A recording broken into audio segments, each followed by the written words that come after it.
আসসালামু আলাইকুম।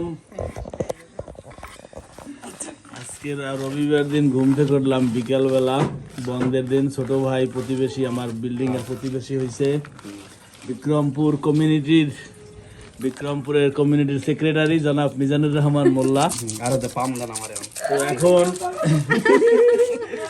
হঠাৎ করিয়া একসাথে তার সাথে আছেন নান তন্দুরি, যে আমাদের নতুন নান তন্দুরি, তার সাচো এই যে মিতু ম্যামও আছেন, ওই যে আছেন। তো এখন আজকে বিকেল বেলা কি করা হবে, এখন ঠিক ঢাকা এসে করে যেভাবে বিক্রমপুরের মুড়ি বানানো হয়, আলু বটা দেওয়া হয়, মাংসের ঝোল দেওয়া হয়, ওই রকম দিয়ে বানানো করা হবে। এখন তেল দেওয়া হচ্ছে, এই যে গরুর মাংস ঝোল তৈরি করা হয়েছে।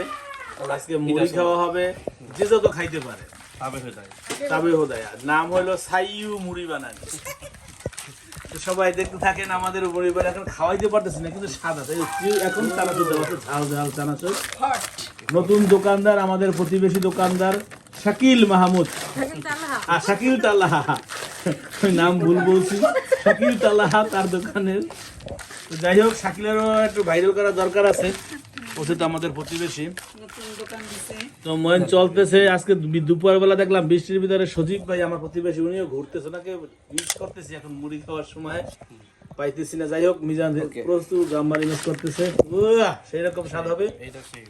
এই যে চলতেছে এই যে মুড়ি। এখন এটা কি একটা আলু দাও, এই যে আলুর ভিতরে এই যে চলতেছে, এই যে মুড়ি। এখন এই যে ঝড়ঝড় একটা শব্দ হবে, শব্দটা শুনেন আপনারা। এই যে ঝড়ঝড় শব্দ হচ্ছে, এই শব্দটাই মূলত মুড়ি বানানোর মেইন। হ্যাঁ, এই যে চলতেছে, এই যে চলতেছে, এই যে কাঁচা মরিচ কাটা।